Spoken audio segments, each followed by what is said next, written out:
I will done. I love you too.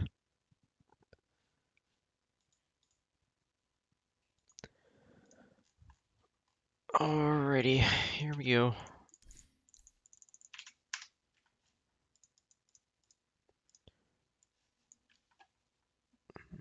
Okay, this guy is 2.7k MMR, looks like.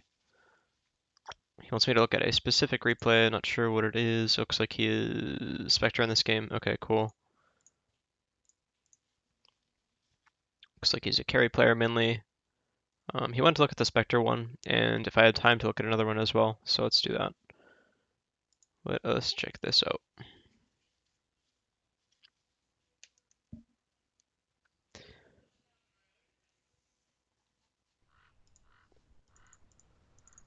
Okay. Prepare for battle. Items look good. Did you buy the ward? Okay. It looks like you might have bought the ward. That's really suspicious timing, so I'm gonna assume you did. That's a little weird. I don't think that's necessary at all for a carry player, but I guess let's see what you do with it. 30 seconds to battle. It's not my last like Dota replay analysis. It's just the last one I'm doing like without a person to talk to. Okay. Nice, you get the bounty rune. Not much to say here. There's really not much to talk about at the beginning of the game for carry, as long as you go to the rune and you scout at the beginning, so you got that right. I do like that you placed a lane ward. That's actually like, that's not bad. This benefits you quite a bit. Ideally, it really benefits your support more than anything, but yeah, this is okay. Okay.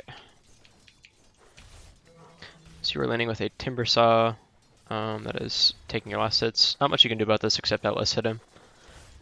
It's a pretty standard lane. You just want to make sure you take less damage from Rubik. Like, every auto attack you take like this, you want to make sure you're spacing yourself out so that like you're not within his attack range. Unless you're going for a CS. If you're trading for like one last hit and Rubik attacks you once, then that's worth it. But it's not worth it otherwise.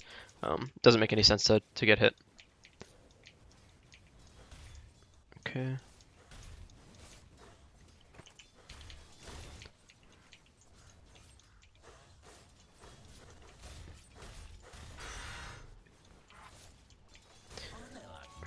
Okay. So you haven't employed the creep aggro trick at all. If you're not familiar with this, basically what you do is you walk up within 500 units of the enemy creeps, issue an attack command on an enemy hero only. It can be anywhere on the map. You can like move your camera around and like a click on any hero, and then you want to run back. And what that'll do is the creeps will aggro on you, and they'll chase you. They'll be closer to your tower, therefore safer, and you can get the last hit then. So you should employ that like pretty much whenever you're not in range to CS, and you're gonna get harassed. Oh, you just did it there. Okay, so I didn't need to explain it, of course. Okay, definitely buy Poor Man's Shield here. You have like no offensive potential really, and you don't really need boots for defensive potential because you have dagger. So I think you should go Poor Man's Shield. Okay, boots are fine, I guess, but PMS would have been slightly better in my opinion. Okay. Not much to say here. I mean, this is fine. I guess like theoretically you should dagger the Rubik because it'll go through the Naga to Rubik, like slowing them both and doing damage to both, but that doesn't matter so much. That's just like a slight improvement. It's good that you engage though. Okay. Timber ends up dying anyway, naturally.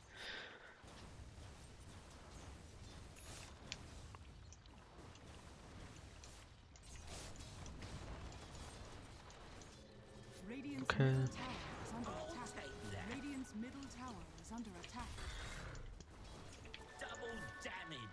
Okay, this is 30 minutes.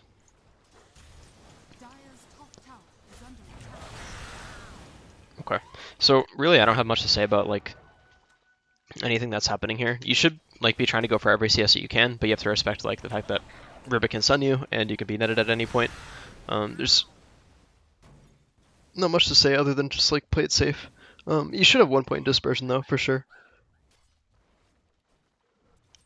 10% damage reduction is too valuable to just give up, especially when you're in a lane where you're being defensive and you have like no offensive potential really.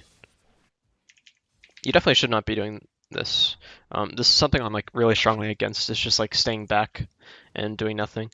If you're gonna stay back, you at least want to stay like in the tree line at least. So like if anybody walks up, they won't see you. That's like that's your best bet. I don't know.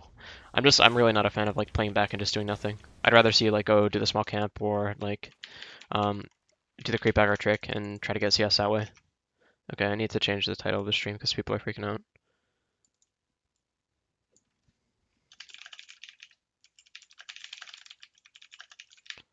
Okay.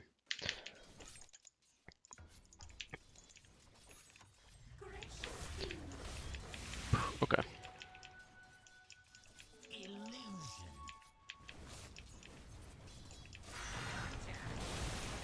Okay. So what happened here? So this is the second time Slark has ganked this lane. Um, Not too much to say about this, other than like if Slark is missing, you should like respect the idea that he could be here, and just try to play around that. So like you want to stay away from walls basically, so he can't bounce over them. In this case, he just like runs into into your tower. Okay. So really, this was just like a matter of awareness, because he pops up right now. Like you see him, or you don't see him, but like he's on your screen. Like the information is here, on your mini map. Like starting right, it's coming up, starting right now. Like you see, he's on your screen, so you can know he's coming. So this is just like an awareness thing. Not much to say other than like, since you know Slark is missing right now, and he's probably not going to be doing anything else if like Rune just spawned or whatever. You should assume that like okay, there's a possibility of him ganking me, so I should like play around that and just like be a little bit farther down, be prepared to like look around for him. That's generally the idea anyway. Okay.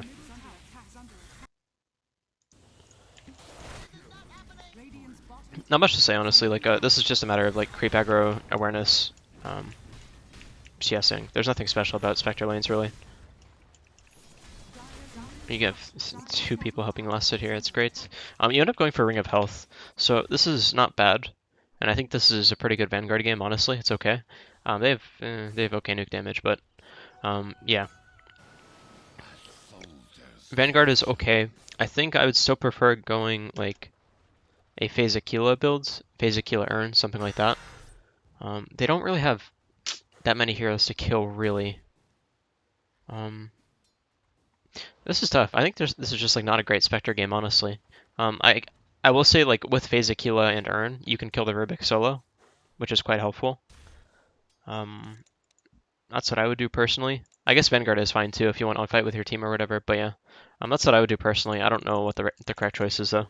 I guess it just depends on your game plan really. Like if you think going for the Rubik is better because like your team sucks at fighting or whatever, then you should go Phase Aquila Urn. If not, then you should go Phase Vanguard.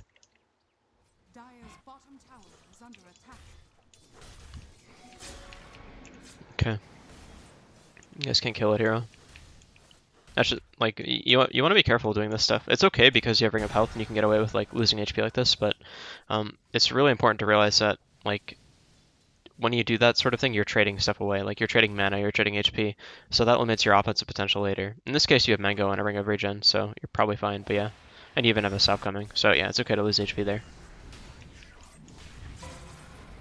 There's, like, a pretty big awareness issue here.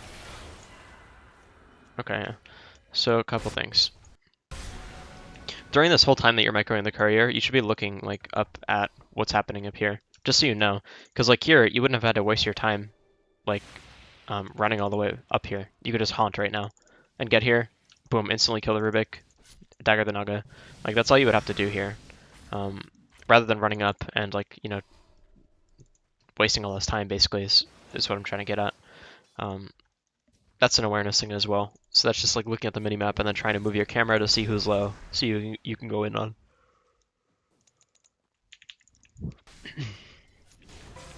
Okay, so there's that.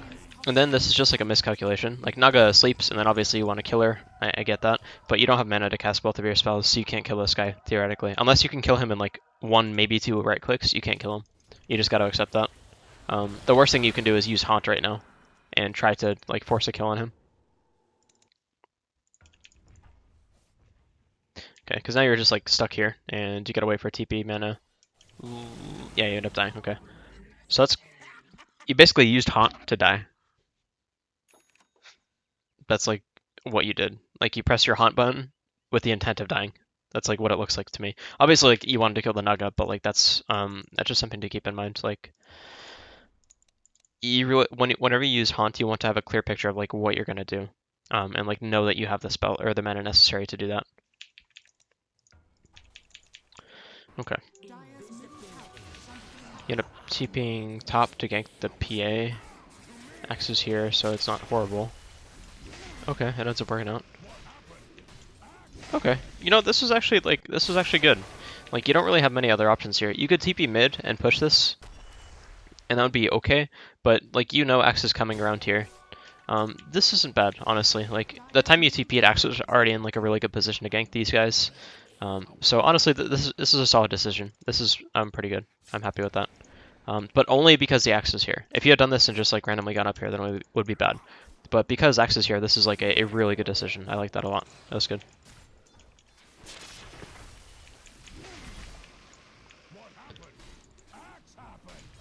Okay, you guys get 2 kills, great. Okay, so another thing here that's really important. Whenever you're chasing somebody, it's super important that like number one, you go to where you think they're gonna run first.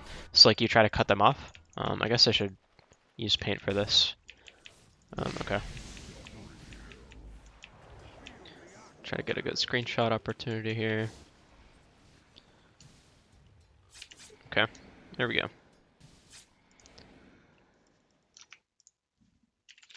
Open up my nice Microsoft Paint. Here we go. Okay. So if you are Naga Siren in this case right now, what is your plan? Because if I'm Naga Siren, I think my plan is to run like this way and try to get towards my tower. So in that case, if you're Spectre, then what you want to do is you want to run this way. You want to run up. You don't want to run this way. This is bad. This is really bad. You don't want to do that. Basically, what happens if you run this way is this guy can run here, and he can like get farther away than he would normally. Maybe he doesn't get away because you have like slows and stuns and everything to catch him, but yeah, this is just like a really basic idea of cutting somebody off in order to like chase him. Um, the worst thing that could happen right here by you running this way is he runs down. And that means that he's running away from his tower, and that means you guys have more time to catch him. So it doesn't matter. Like the worst case scenario means he dies anyway.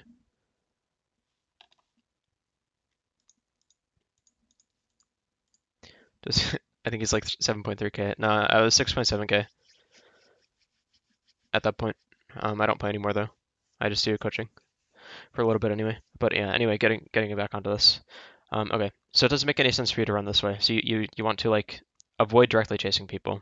So now that that's out of the way, let's like continue watching and get another screenshot here. Okay, there we go. So this is the next like little thing to talk about. So as any kind of hero, each hero has like basically 2 parts to their attack, or 3 parts really, if you want to break it down that much. The first part is the front swing. So the first part of the attack, like when Spectre starts to swing her sword, or whatever this is. Let's just go watch for a little bit of it here. Okay, watch Spectre really closely. Okay, so as soon as you issue the attack command, you see Spectre swung her sword thing this way. That was the front swing. And then as soon as the damage is dealt, like that's the second part of the attack. And then the backswing begins immediately after that. Basically, you don't need the backswing because once the damage is dealt, you don't need anything else. So the idea is you can either move or cast spells or stop or do whatever in between like your attacks in order to cancel your backswing. Because if you just like attack, your front swing will go off, you'll do the damage, and then your backswing will continue, but you don't actually need that part. And it'll just do that if you just right click them otherwise. So like what you did was you just like continued to right click this guy. And that just like chain issued attack commands. And see, like you stop, you attack, the damage is dealt, and then you don't move like after your backswing. So it's really important to cancel those. I hope that was like a decent explanation of that. Okay. So you guys end up dying. I'm not sure what the cause of this was, really. I do know this guy would have died slightly sooner. Sark is here. You guys can't fight him. Really, this is just like your teammates decide to fight that guy. But they need to run. Yeah, you just need to get out of here. Okay. Get your Vanguard, nice.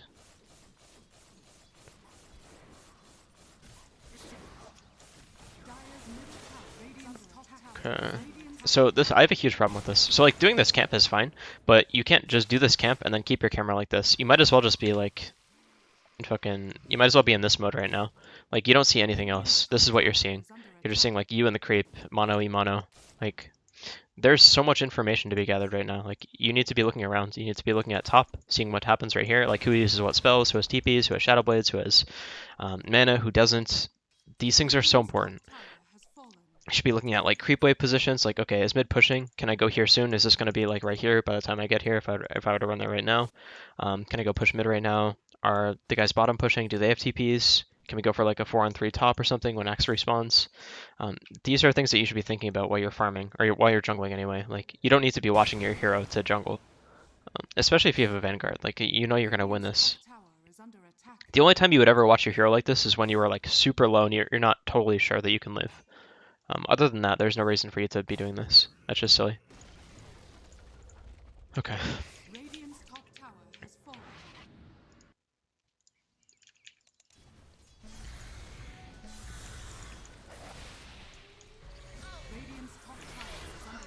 Okay.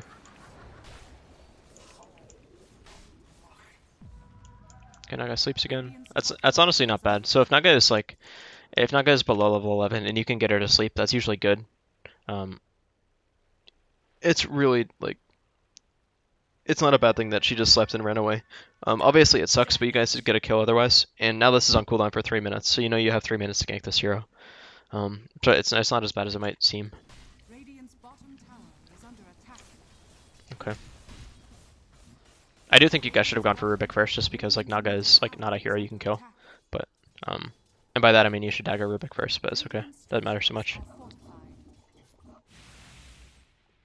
Okay. So yep, you start farming up. You gotta be a little careful here. Okay. Yeah, it's really hard for you to die with Vanguard, but you still have to be slightly careful. The only thing you did wrong here was like running away from like trying to be good. You basically like tried to juke this guy when you were daggered. So like they have vision of you this whole time. All you need to do is run away this in this case. Like just run through the trees here, and you'll be fine. Just run through the timber saw. You don't need to get fancy. Well, in fact, you can't get fancy because like they can see you this whole time. Like see, he just attacks you through the tree line because you're daggered.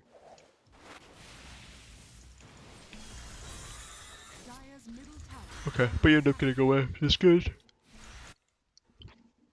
Start running back. Cool. Okay, and you decided to TP top. I like that.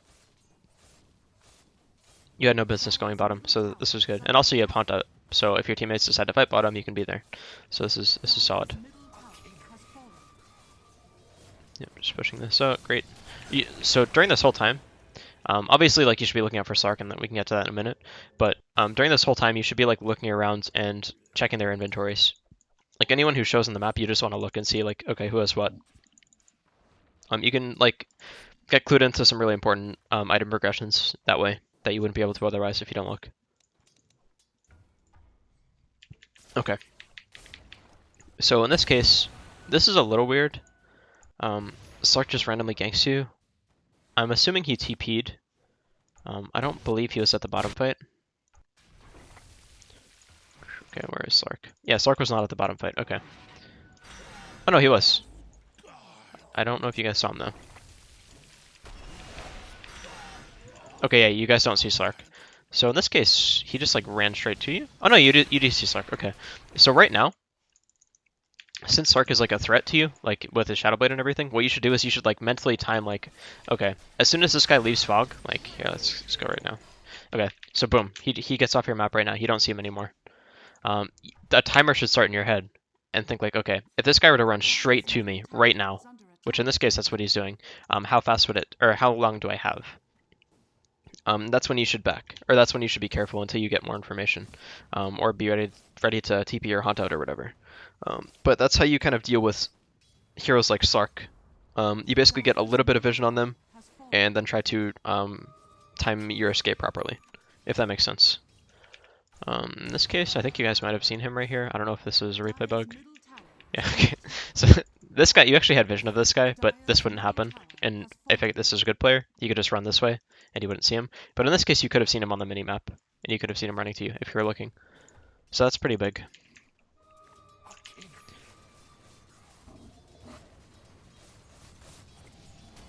Okay. So you don't end up dying, actually, because you have your Vanguard, which is nice. You get the point in this version now. Great. Very hopeful. Okay. So here you're using your camera. That's good. Radiant's middle That's what you tower want to be is doing. under You buy Dust. Awesome. I like this a lot. This is so good. I'm really, really happy that you bought Dust. This is totally worth the investment. I love that. You want to keep doing that against Invis heroes. Okay, since you're like full HP, full mana, you might as well like start running towards your jungle if you think it's safe. This should make my life In this case, those two show mid, so it's moderately safe, but not really. Yeah, definitely don't do this. So as Spectre or any other global hero, or pretty much any carry hero, honestly, like you never want to just like run to your team this early on in the game, especially if you see where the big threats are. Like if you see Slark right here, which I don't believe you do right now, but if you know you have a general idea of where Slark is, you want to split up and like just go to fights when like you can clean up. Like basically, if you start the fight right now, all the enemy team has to do is like stay here and not engage, and like prevent you from engaging, and they win because you're not farming. Like they win that exchange. It doesn't make any sense for you to just like stay here. What you want to do is you want to like go to a side lane or go jungle, because if you go jungle, you get XP and gold, and if you go to a side lane, which is even better, you get XP, gold, and you get pressure. Because like eventually you're gonna push this creep wave, it's gonna get to the tower, it's gonna start hitting the tower.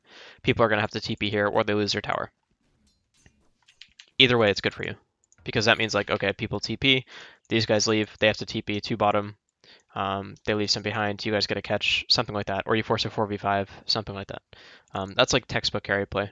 So what you definitely don't want to be doing this right now. This is extremely bad. There's literally never a time as carry where you should just be sitting behind tower like this. Should always be looking for like that extra CS that you can get somewhere. You always want to be fighting for that stuff.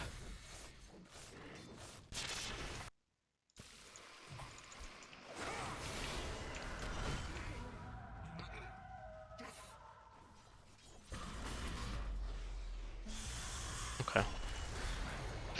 Okay, so this looks like a pretty good fight. Basically, you just hunt in, and there's not much to talk about really. You hunt in, go on the Rubik, which is a good choice. He needs to die pretty soon. That's totally fine. Then you guys end up chasing the Viper, which is cool. Yeah, no, that was totally fine. That was good. Okay, I sort of like this too. You had the right idea here. I think like it would make more sense to go bottom, personally, just because like you could push this out or like get down here and Sark is mid. Because like right now, even though Sark is, or even though you're mid, you can't actually farm here because Sark is here. So I think it would make more sense to go bottom and try to get Sark to like leave mid and stop pushing that. Then you just try to get away. But yeah, it makes more sense to just go bottom and push this. But I do like your initial reaction of just like, okay, we want a team fight. I know my teammates are going to push this. I know they can get the tower. So I'm going to go somewhere else and start farming. I really like that. Okay. Dire's top tower has fallen.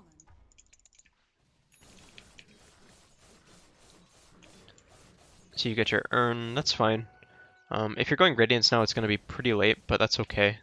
Honestly, your Radiance timing would just improve if you implemented the CSing stuff I talked about, and like the map pressure stuff, and the thing we talked about where you separate from your team and go to another lane. All of those things will help you get a faster Radiance.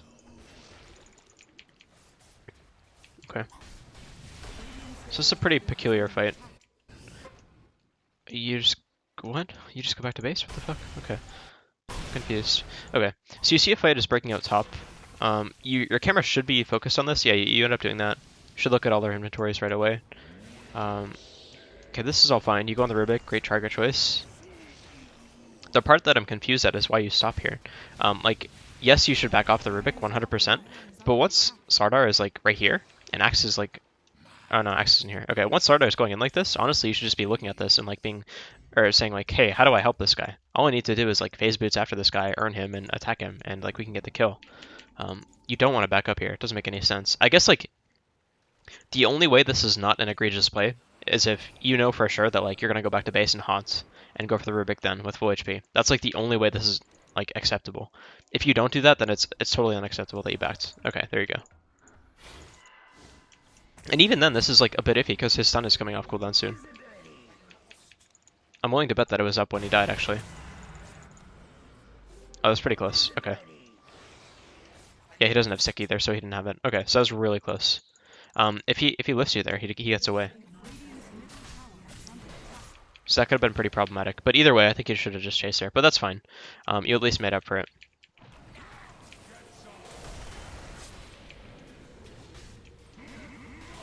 Okay.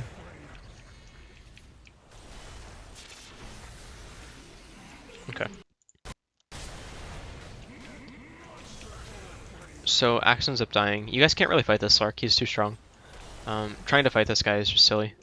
Like, his net worth is really inflated because of all of his kills. It doesn't, like, he's like 3,000 more net worth than you at this point in the game, which is nuts. This is just too ambitious of a fight.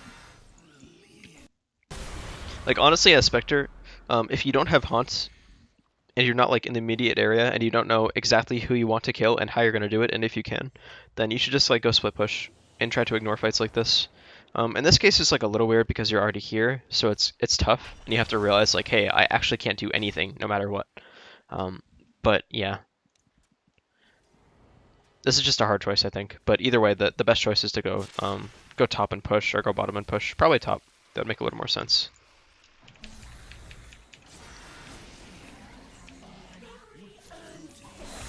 Okay. Looks like you guys end up doing okay. Well, sort of. No, okay, not okay. Yeah, pretty much like if you don't have haunt, don't fight. In most cases, unless you're already there, and you know what to do. That's the gist of that. Okay, you know, respawning, TPing bottom, totally fine. No issues here. Just be careful of Sark showing up. Like once he sees you TP, like okay, I haven't. Fuck, I was gonna predict that this guy comes bottom, and I was totally right. Fuck, man. Okay, I'm actually kind of mad about that. But yeah, basically like, let's just watch this guy when he sees you TP. So like, let's watch his player perspective. This is like so standard. He's gonna look bottom and start running to you. Boom, there it is. Okay, yeah, he sees you TP bottom, he starts pinging and goes for you. That's like so standard. You can like any Slark player will do this, any Legion Commander player will do this, any Storm Spirit will do this. Like if they're in the vicinity, they will always do this. So just realize that by TPing down here, when Slark is like, you know, around mid, he's going to go for you like 9 times out of 10. And you can use this to your advantage. Like this is a great play, and you want to kill this creep wave. Just realize like, hey, I got it back here. The bright side is like you brought Slark down here, and you know where he is. So now you can go like, you actually like could freely go and farm like this and be relatively safe. I was gonna like, originally I was gonna say now you can go top safely, but you can honestly do this as well. Yeah. So now you would just go top at that point. Definitely don't stay here. Okay. Okay, a couple of things there. So you were fine here. They didn't engage at the same time, so you end up being okay. Just make sure you cast your dagger on the person, so you get vision of them. So now it's really hard for your team to chase, because they don't have vision. Okay, you're doing the thing again. So you're doing the thing where you just like go back to base randomly, and this is like fairly common, but I've never understood it. Like, if you go back to base right now, you'll gain 200 HP and 150 mana, exactly. You can cast both of your spells right now that are important. You are only missing 200 HP. There's no reason for you to go back right now. You should just be looking at this fight and being like, hey, how do I help my teammates here? I can just like cast Dagger on Rubik and he'll die. I can cast Dagger on Slark. I can just be in here taking some damage because I have Vanguard and I'm really tanky. It doesn't make any sense for you to run back to base here, even if you're waiting for a Haunt. This is just like not a good play. This is actually like a waste of Haunt because you could be here already without it. It's like, yes, you Haunt to win this fight, but you could have just been here and had Haunt available for the next fight. You know what I mean?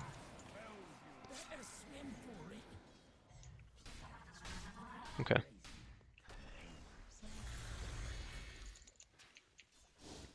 So you guys end up running on Viper, it's Timbersaw as well. Yeah, this is one of those things where it just like doesn't make sense for you to fight this guy. Um, you don't have any heroes to like sit him still, so you can't just like stun him and blow him up. And even if you guys land all of your spells, you don't have the damage to kill him. So it doesn't really make sense for you to go on this. Um, yeah. Also, like if you get this kill, you don't really gain anything from it except for like the value of the kill itself. In this case, it's bottom of the net worth Viper. It's like you only gain golden XP from this. You don't gain any map pressure really, and you definitely don't get any objective pressure. So that's just something to think about as well. But yeah, this is just you guys didn't have the damage for it. Okay. Radiant's structures are fortified.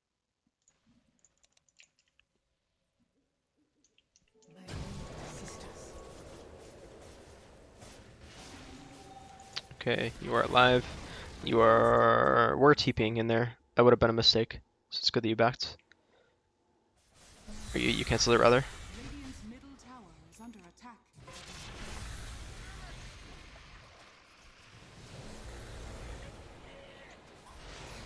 Okay. I'm not. I hit the fucking jump ahead button. Oh my fucking god. Okay, let's go back. So, what was your plan here in the first place? Because like you run up into lane, you're looking for heroes or whatever. Um, then you go to fight, you cast your dagger, then you like run away. I just don't know what your initial plan was here. If it was to like catch them out, then that's like wrong because all of them are missing and your lanes are pushed in and nobody's here. You just gotta keep better track of where people were. Like they just had 4 heroes pushing top and Slark has been like around mid most of the game. So they can collapse at any time pretty much. Radiant's middle tower is under attack. You just gotta be careful here. Not much to say about this. I think like your default play should be to go split push on Spectre like 9 times out of 10. It should very rarely be to go chase heroes like this, especially like pre-Radiance. Like you are not a strong hero right now. You're like pretty tanky, but you don't do much damage.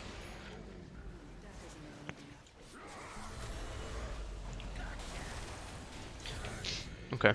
Yeah, it's really important that you get this like habit out of your brain of just like grouping up with your teammates or whatever. Okay.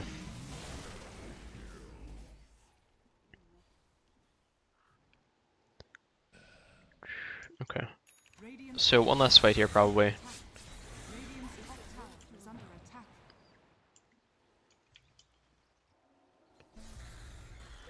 Okay. That was fine. Yeah, I mean you press your button and kill the creep wave. That's all you need to do.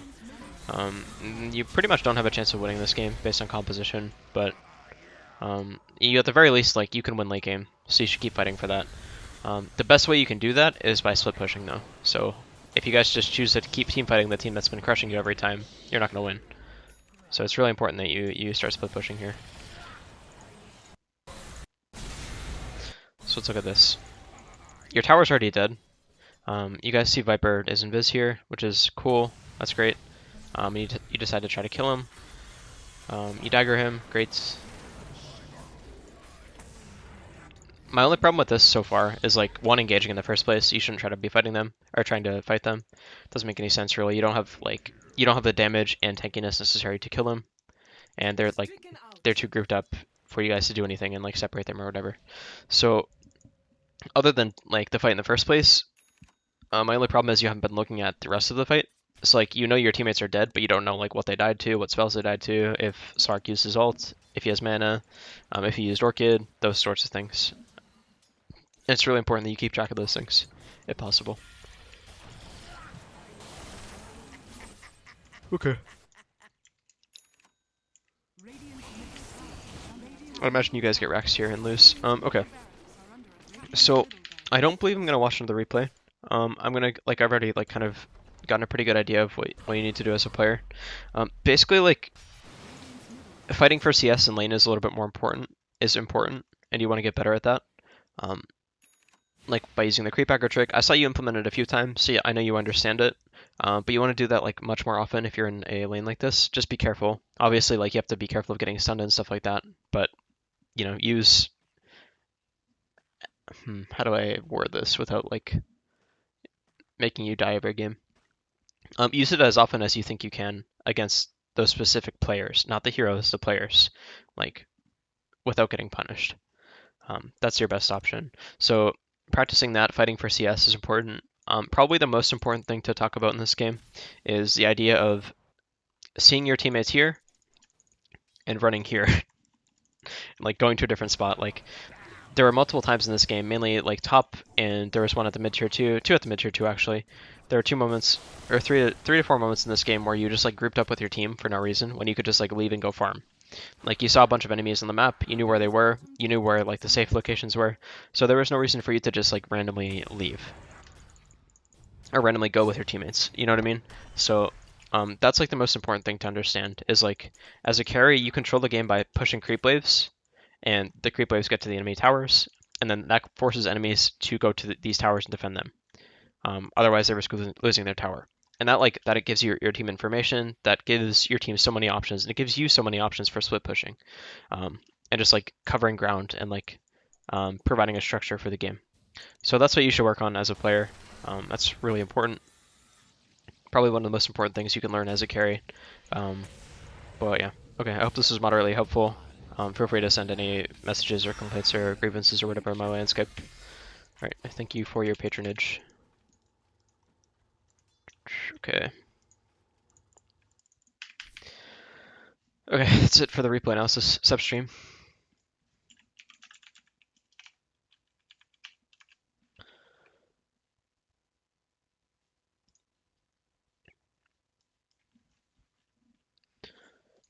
Okay, let's scroll up a little bit. He said he was phasing out of coaching this month. Yep, that is true. Just Google animation canceling Dota 2. Yeah, that's not a bad idea. How much for coaching Echo?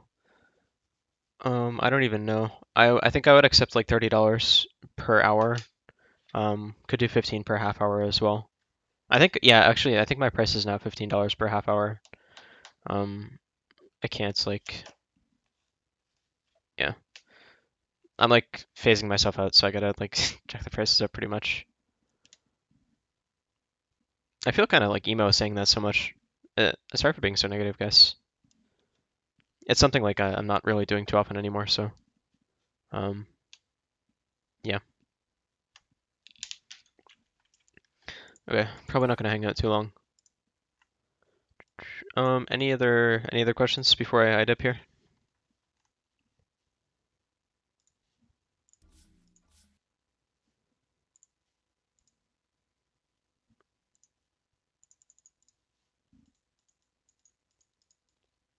Just keep exponentially increasing the price to phase out. I mean, it's kind of what I did.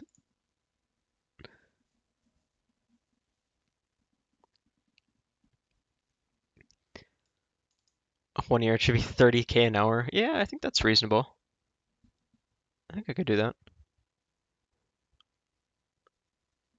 Peace, thank you, Google.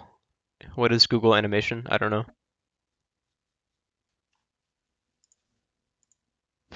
All right, I'm gonna dip.